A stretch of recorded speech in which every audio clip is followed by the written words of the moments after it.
Wicked Witches! Today I'm making a new iconostasis.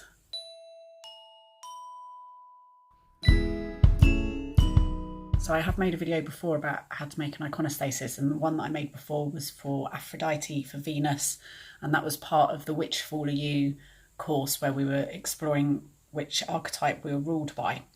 And so we made an iconostasis for our archetype. What I'm doing today is through the process that's just happened with the huge download that came from the Eclipse portal, there was quite a lot of stuff to deal with and to kind of take on.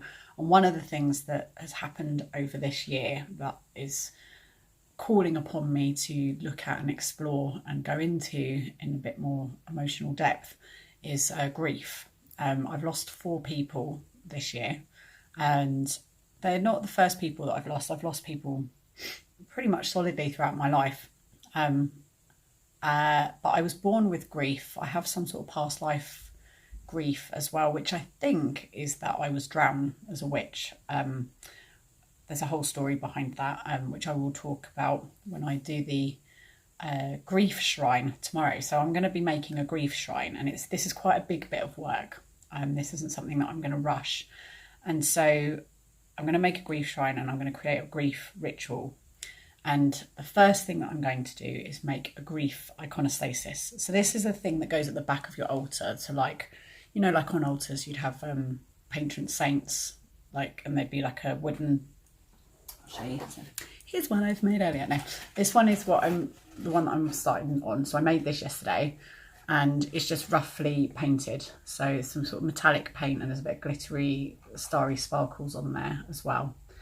And now I'm going to draw some serpents on there, because the serpents seem to be coming up for me as a big thing at the moment, to do with the pilgrimage and St. Michael's ley line and the serpent dragon energy. So I'm going to do some work on this, and I'll show you it as it goes along.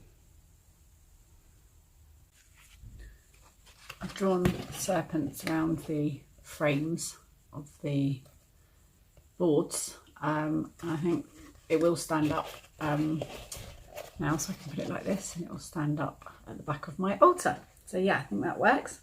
It's a nice back panel.